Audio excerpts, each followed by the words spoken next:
Hello everyone, I welcome you all in Gangotri Group of Schools. I am Vishal Tyagi, Faculty of Mathematics. तो बच्चों vectors में आगे बढ़ते हैं, ठीक है। तो अभी मैं कुछ पॉइंट्स आपके साथ डिस्कस करने जा रहा हूँ, ठीक है। वो पॉइंट्स मैं वर्बली आपको बोलता रहूँगा और आपको वो कॉपी करते जाने हैं, ऑलराइट, ठीक है। और मैं एक्सप्लेन भी करता रहूँगा साइड बाय साइड, ऑलराइट। चलिए देखते हैं point number one. Point number one कुछ ऐसा है कि 2 points are always collinear. 2 points are always collinear. What does it mean? 2 point हमेशा कोलिनियर होते हैं। बात तो सही है यार, 2 पॉइंट तो हमेशा एक लाइन से पास होंगे, यस। तो पहला पॉइंट हमने क्या लिख लिया, 2 points are always collinear। ये हमें अपने दिमाग में बनाए रखना हमेशा, ठीक है। सेकेंड पॉइंट ऐसे कर लो कि 3 points may और may not be collinear। 3 points may और may not be collinear। भाई 3 पॉइंट कोलिनियर एक लाइन में भी हो सकते हैं और नहीं भी हो सकते हैं, इसमें तो कुछ ज़्यादा खास बताने की ज़रूरत नहीं है। 1 2 3 ट्राइंगल फॉर्म कर रहे हैं तो they are not collinear, otherwise they will be what, collinear, okay, अगर वो ट्राइंगल फॉर्म नहीं कर रहे हैं, ठीक है। ओके बच्चों, चलो ये बात तो हो गई क्लियर। अब third point is a vector can be contained by infinite planes, ठीक है, parallel planes and intersecting planes. Okay, बात को समझना मेरी। एक वेक्टर इनफाइनाइट प्लेन्स को कंटेन कर सकता है। एक वेक्टर, दोबारा से बता रहा हूं, इनफाइनाइट प्लेन्स को कंटेन कर सकता है। जैसे देखो ये एक वेक्टर है, ठीक है, ओके। ये इस प्लेन पे भी है, मैंने तो बताया था ये वेक्टर और ये वेक्टर बोथ आर सेम। ये वेक्टर ऑल आर सेम, क्योंकि लेंथ सेम है और डायरेक्शन सेम है, तो वेक्टर इज सेम। अब आप इसे यहां रख दो, डजंट मैटर, ठीक है। तो it can be contained by infinite planes. इसका मतलब देखो, इनफाइनाइट पैरेलल प्लेन्स हो सकते हैं। जैसे ये एक प्लेन है, ये अपना बोर्ड एक प्लेन है, तो ये रखा हुआ बोर्ड में, ठीक है, यस। अच्छा, एक प्लेन ये मेरा हैंड है, तो ये यहाँ पे रखा है इस हैंड पे, तो ये दूसरा प्लेन है, ये पैरेलल प्लेन्स है, मेरा हैंड और बोर्ड। लेकिन ये वेक्टर इसके अंदर भी मैं मान सकता हूँ, इसमें भी मान सकता हूँ, क्योंकि पैरेलल शिफ्ट कर सकते हैं। ये वेक्टर और ये वेक्टर दोनों डिफरेंट वेक्टर नहीं है, दोबारा से बता रहा हूँ। इस वजह से ये वेक्टर इस प्लेन में तो है ही, इसके जो पैरेलल में कितने प्लेन हो सकते हैं इस प्लेन के पैरेलल में, इनफाइनाइट प्लेन्स, उन सभी में भी ये वेक्टर रह सकता है, पहली बात, ठीक है।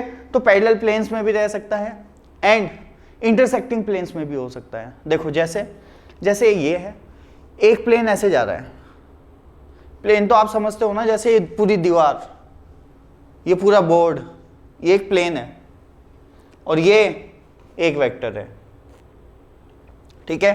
तो मैं ये कह रहा हूं, इस वेक्टर से होके जाने वाले इंटरसेक्टिंग प्लेन कितने पॉसिबल हैं, तो इनफाइनाइट। देखो एक प्लेन ये जा रहा, एक प्लेन ऐसे किसी एंगल पे ऐसे जा रहा है, एक ऐसे जा रहा है, एक ऐसे जा रहा है, ये सारे डिफरेंट प्लेन्स हैं और इससे होके जा रहे हैं, इसे पूरे को कंटेन करते हैं, सही है। तो इनफाइनाइट प्लेन हो सकते हैं जो इसको कंटेन करें। ये बात समझ आ रही है। देखो हर पॉइंट, हर जस्ट हल्का सा एंगल आगे करने पे दूसरा प्लेन हो जाएगा, उससे हल्का सा एंगल आगे करूंगा तो तीसरा प्लेन हो जाएगा, और सभी प्लेन इसको कंटेन करेंगे, ठीक है। तो थर्ड पॉइंट हमारा क्या हुआ कि a vector can be contained by infinite planes, bracket में लिख लेना, पैरेलल और इंटरसेक्टिंग एज वेल, ठीक है, parallel planes and intersecting planes as well, alright बच्चों। तो ये हमारा कौन सा पॉइंट हुआ, ये हुआ हमारा थर्ड पॉइंट। अब फोर्थ पॉइंट पे आते हैं। The fourth point is 2 non collinear vector will always define unique plane, ठीक है। बात लिख लेना, क्या मैं लिखवा देता हूँ, 2 non collinear vectors will always define a unique plane which will contain both the vectors, ठीक है, which will contain both the vectors. मतलब इसका मतलब क्या है, देखो ये 2 वेक्टर्स हैं, they are not collinear. Collinear तुम्हें पहले ही बता चुका हूँ, ये कोलिनियर है, ये भी कोलिनियर है। पैरेलल वेक्टर्स को भी कोलिनियर बोलते हैं क्योंकि इन्हें पैरेलल शिफ्ट किया जा सकता है, ऑलराइट, ठीक है। तो they are not collinear, that means they will, उनके बीच का एंगल 180 या 0 नहीं है, उसके अलावा है। That means this, like this. अब ये दो नॉन कोलिनियर वेक्टर हैं। अब इन दोनों को कंटेन करने वाला सिर्फ एक यूनिक प्लेन हो सकता है, एक यूनिक प्लेन हो सकता है। What does it mean? इसका मतलब समझो मेरी बात। ऐसे भी कहना वैसे सही नहीं है कि यूनिक प्लेन हो सकता है, लेकिन बात को समझना। अगर दूसरी पॉसिबिलिटी है तो क्या है ये भी समझना। देखो ये वेक्टर है, वेक्टर हमें क्या बताता है? सिर्फ मैग्नीट्यूड एंड डायरेक्शन। ऑलराइट, अब इन्हें यहां पे रख लो या यहां पे रख लो, यहां पे रख लो या यहां पे रख लो, कहीं पे भी रख लो, बात तो सेम ही है। तो पैरेलल प्लेन तो इन्हें कंटेन करेंगे, इनफाइनाइट पैरेलल प्लेन। लेकिन पैरेलल प्लेन्स को आप इग्नोर कर सकते हो काउंटिंग में फिलहाल के लिए। ऑलराइट, क्योंकि पैरेलल प्लेन भाई वेक्टर्स को इधर रख दोगे तो एक प्लेन यहाँ आएगा, इधर रख दिया तो एक प्लेन ये आ गया, इधर रख दिया तो एक प्लेन ये आ गया, तो इनफाइनाइट हो सकते हैं ऐसे। तो वो तो बात सही है, क्योंकि इन्हें मैं पैरेलल तो शिफ्ट कर सकता हूँ। लेकिन पैरेलल वालों को इग्नोर करो, अभी इंपॉर्टेंट है जो पैरेलल नहीं है, इंटरसेक्टिंग प्लेन्स। ऐसे कितने प्लेन पॉसिबल हैं? जैसे सिंगल वेक्टर से कितने पॉसिबल थे? Infinite, infinite intersecting plane possible थे, जिनका इंटरसेक्शन लाइन वही वेक्टर है। ठीक है, एक वेक्टर से इंटरसेक्टिंग प्लेन्स कितने पॉसिबल हैं? तो बेटा मैंने कहा इनफाइनाइट, और जिनके इंटरसेक्टिंग लाइन, क्योंकि दो प्लेन हमेशा एक लाइन पे इंटरसेक्ट करते हैं, ये बात आगे लिखवाऊंगा। तो ये वेक्टर उनकी इंटरसेक्शन लाइन होगी, तो ऐसे इनफाइनाइट प्लेन हो सकते हैं। अब फिलहाल अब मैंने कहा कि ये दो वेक्टर को कंटेन करने वाले कितने प्लेन हो सकते हैं? तो ध्यान रखें, दो vectors which are not collinear, उन्हें कंटेन करने वाले बेटा कितने वेक्टर हो सकते हैं? Only one. सॉरी, कितने प्लेन हो सकते हैं? ओनली वन, एक ये वाला प्लेन। इसके अलावा कोई नहीं आएगा जो इन्हें कंटेन करे। पूरा का पूरा कंटेन करना होता है, ऐसा नहीं कि एक ये भी तो है, ये इसे कट करके जा रहा है, कट नहीं करना, पूरा कंटेन करना है। समझ गए? तो मैं ऐसे बोल सकता हूँ पैरेलल प्लेन्स को इग्नोर कर रहा हूँ। बात वही है कि अगर मैंने दो वेक्टर को पर्टिकुलर जगह रख दिया, ये रहे भाई दो वेक्टर, ये रख दिया इन्हें यहाँ। अब इससे जाने वाले बताओ कितने प्लेन पॉसिबल हैं? सिर्फ एक। अब तुम कहो यहाँ पे शिफ्ट कर दो, यहाँ पे शिफ्ट कर दो, वो बात अलग है, उन्हें मैं कंसिडर नहीं कर रहा हूँ। सिर्फ मैं प्लेन की बात कर रहा हूँ कि इस दो वेक्टर्स से जाने वाला कितने प्लेन पॉसिबल हैं। इस दो वेक्टर से जाने वाले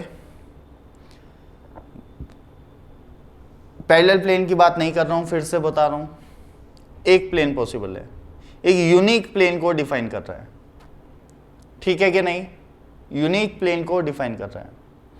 वेक्टर इधर आएगा तो दूसरा प्लेन आ सकता है, बिल्कुल आ सकते हैं। ठीक है, मैं इंटरसेक्टिंग प्लेन्स की बात कर रहा हूँ कि इंटरसेक्टिंग प्लेन कितने पॉसिबल हैं इन दो वेक्टर से जाने वाले? सिर्फ एक। ऑलराइट, तो दो वेक्टर एक यूनिक प्लेन को डिफाइन करते हैं, एक यूनिक प्लेन को डिफाइन करते हैं। पैरेलल की बात नहीं हो रही है, मैं दोबारा बता रहा हूँ, क्योंकि वाकई वो चीज़ भी मैटर करेगी आगे। आगे मैं तुम्हें उससे भी डिस्कस करके बताऊंगा। इसका मतलब अगर जैसे मेरी बात समझो कि मैं कहूँ दो पॉइंट से जाने वाली कितनी लाइन पॉसिबल है? एक। तो मैं कह सकता हूँ दो पॉइंट एक लाइन को डिफाइन करते हैं। ये बात सही है, दो पॉइंट एक लाइन को डिफाइन करते हैं, बिल्कुल। इसका मतलब अगर एक लाइन की इक्वेशन मुझे निकालनी है तो मुझे दो पॉइंट पता हो तो काम बन जाएगा। यस, लेकिन फिर तो अगर मैं ये बोल दूं, ये स्टेटमेंट बोल दूं कि दो वेक्टर्स एक प्लेन को डिफाइन करते हैं, तो इसका मतलब उन दो वेक्टर्स की हेल्प से मैं एक प्लेन की इक्वेशन लिख सकता हूं, जबकि ऐसा नहीं है। क्योंकि जैसे कि हम जानते हैं दो वेक्टर्स से जाने वाले इनफाइनाइट पैरेलल प्लेन्स पॉसिबल हैं, लेकिन इंटरसेक्टिंग प्लेन की बात करूं तो पॉसिबिलिटी सिर्फ सिंगल है। समझ गए? तो इसका मतलब दो जो वेक्टर्स हैं वो ये जरूर बता देंगे कि जो वो पैरेलल प्लेन्स पॉसिबल हैं, ठीक है, उनकी परपेंडिकुलर डायरेक्शन क्या है, मतलब जो पैरेलल प्लेन्स हैं, मान लो ये, इनकी परपेंडिकुलर डायरेक्शन फिक्स होगी। ठीक है, इस चीज के बारे में आगे बात करूंगा। तो बस इतना पॉइंट मेरे ख्याल से तुम्हें समझ आ गया होगा। तो आप बिल्कुल इंटरसेक्टिंग प्लेन की बात हो रही है तो आप लिख सकते हैं two vectors which are not collinear define a unique plane. ठीक है, पैरेलल प्लेन्स की बात नहीं हो रही है। Okay done. तो नेक्स्ट पॉइंट पे आएंगे। अभी मेरे ख्याल से समझ आ गया होगा और अभी डीप में आगे जाएंगे। Parallel to a plane infinite vectors exist. एक प्लेन के पैरेलल इनफाइनाइट वेक्टर्स एग्जिस्ट करते हैं बच्चों। ठीक है, जैसे ये रहा। ठीक है, अब तुम कहो अच्छा ये एक वेक्टर हो गया, ये एक वेक्टर हो गया। पैरेलल प्लेन, एक मिनट रुको। Parallel to a plane infinite vectors exist. इस प्लेन के पैरेलल कौन सी डायरेक्शन होगी, पहले तो ये बताओ। इस प्लेन के पैरेलल, इस वेक्टर के पैरेलल नहीं, इस प्लेन के पैरेलल। क्या ये वेक्टर इस प्लेन के पैरेलल है? यस। क्या ये वेक्टर इस प्लेन के पैरेलल है? यस। क्या ये? यस। पैरेलल है या नहीं? इस पे कोइंसाइड कर सकता है या नहीं जाके? ये यस, ये यस। ये सारे डिफरेंट वेक्टर्स हैं, डायरेक्शन चेंज हो रही है इनकी लगातार, लेकिन all are parallel to the given plane. ठीक है, तो मैं ऐसे कह सकता हूं कि जैसे ये प्लेन है अपना बोर्ड, देखो सभी डिफरेंट वेक्टर्स हैं लेकिन all are parallel to this plane. और ऐसे कितने वेक्टर्स पॉसिबल हैं बेटा? इनफाइनाइट। लेकिन इसका मतलब ये नहीं कि सारे वेक्टर इसके पैरेलल होते हैं। लो, क्या ये इसके पैरेलल है? क्या ये कोइंसाइड करेगा इस पे? नहीं। तो ये इसके पैरेलल नहीं है कि सभी वेक्टर किसी भी प्लेन के पैरेलल होंगे, ऐसा नहीं होता। लेकिन हाँ, एक प्लेन के पैरेलल इनफाइनाइट वेक्टर्स पॉसिबल हैं जो कि मैंने ड्रॉ कर दिए हैं। 1 2 3 और ऐसे देखो कितने बना सकता हूं मैं, इनफाइनाइट। ठीक है, तो एक प्लेन के पैरेलल बेटा कितने वेक्टर्स पॉसिबल हुए? Infinite vectors. Okay, next, perpendicular to the plane only 2 vectors possible. एक प्लेन के परपेंडिकुलर सिर्फ 2 वेक्टर हो सकते हैं। पैरेलल तो इनफाइनाइट हो सकते हैं लेकिन परपेंडिकुलर सिर्फ 2। भाई ये प्लेन है, इसके परपेंडिकुलर कौन हो सकता है? ओनली ये, और अंदर की ओर उधर, एक बाहर और एक अंदर। Only 2 perpendicular vectors possible. एक प्लेन के पैरेलल कितने वेक्टर पॉसिबल? ओनली 2, एक अंदर और एक बाहर। ठीक है, ओके। दूसरा पॉइंट ऐसे लिखेंगे, parallel to a line 2 unit vectors possible. एक लाइन के पैरेलल कितने वेक्टर्स पॉसिबल हैं? यूनिट वेक्टर की बात हो रही है हर जगह। अब तो लेंथ चेंज कर दोगे तो बात अलग हो जाती है, वेक्टर डिफरेंट हो जाता है। तो मैं अभी फिलहाल सिर्फ यूनिट वेक्टर्स की बात कर रहा हूँ हर केस में, ऐसे ही मान के चलो। तो अगर मैं ना भी मेंशन करूँ तो यूनिट ही मान लेना उसे। तो मैं ये कह रहा हूँ कि एक लाइन के पैरेलल कितने वेक्टर्स पॉसिबल हैं ऑफ सेम लेंथ, या you can say unit vectors. मान लो ये लाइन है भाई, ये लाइन है, इसके पैरेलल कितने हो सकते हैं? अब एक बंदा कहेगा इनफाइनाइट, उसने कहा एक तो ये, एक ये, एक ये, एक ये, ऐसे तो इनफाइनाइट हो सकते हैं। मैं ये कह रहा हूँ इस लाइन, ये लाइन है इनफाइनाइट लेंथ की पीछे से आगे तक। ठीक है, इसके पैरेलल वेक्टर मान लो ये है, और फिर आपने कहा ये, बोथ आर सेम, क्योंकि लेंथ तो सेम है और डायरेक्शन भी सेम है। ये यस, ये इसके पैरेलल तो हैं लेकिन ये डिफरेंट वेक्टर्स नहीं है बच्चों, ये सेम वेक्टर हैं क्योंकि लेंथ सेम है और डायरेक्शन सेम है। तो कितने वेक्टर हो सकते हैं? सिर्फ 2, एक इस साइड में जिसका मुंह इधर हो और एक इस साइड में। ओनली 2 वेक्टर पॉसिबल हैं बस।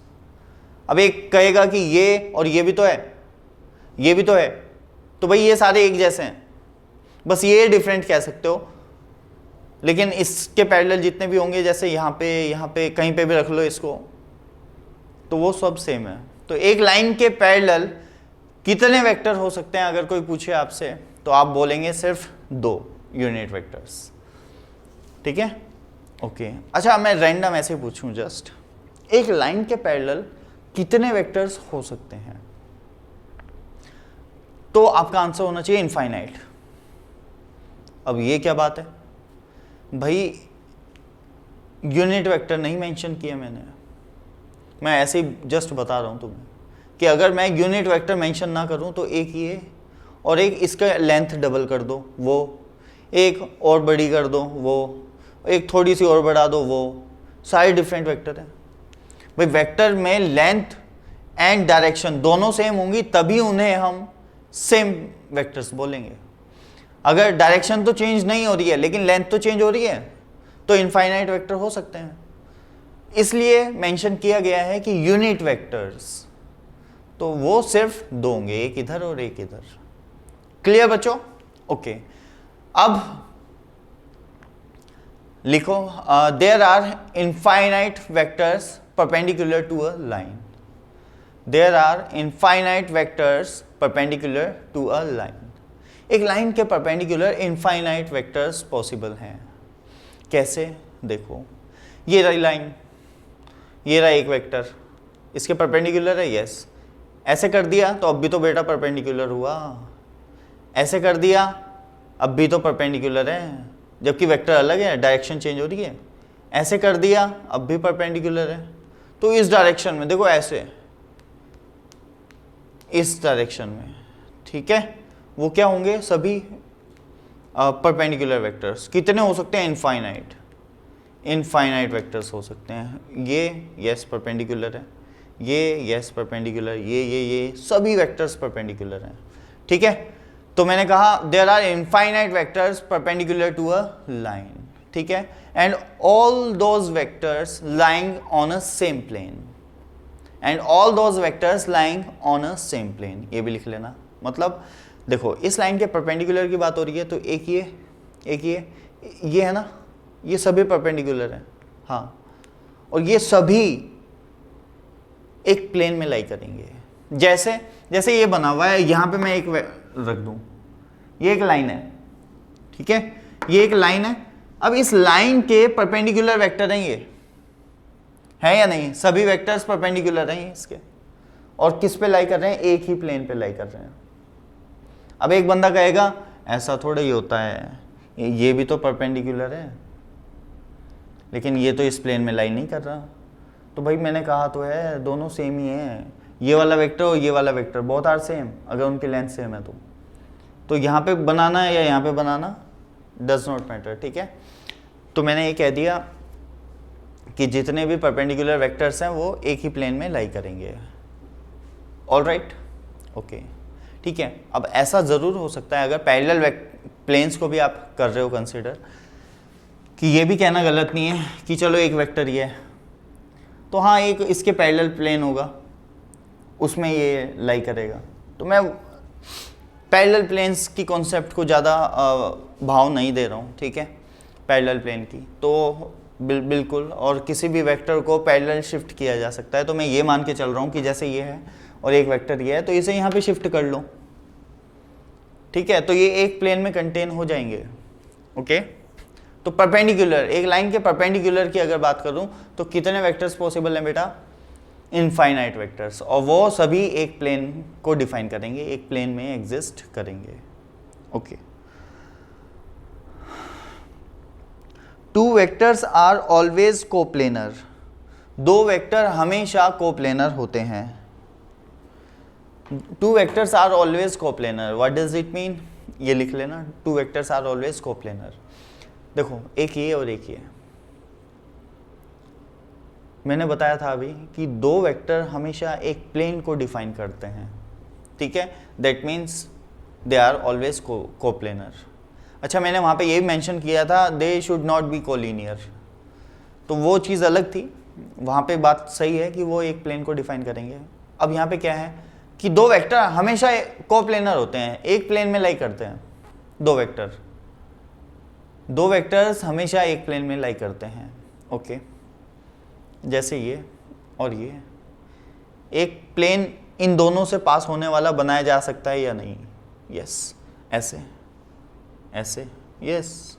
अच्छा, मान लो ये दोनों पैरेलल हैं तो इन दोनों से पास होने वाला एक प्लेन बनाया जा सकता है या नहीं? यस। देखो, जैसे ये है, ये वाला प्लेन, अच्छा एक ये है, अब बताओ, हाँ ऐसे ही तो है, क्या हुआ, क्या दिक्कत है, ये रहा प्लेन।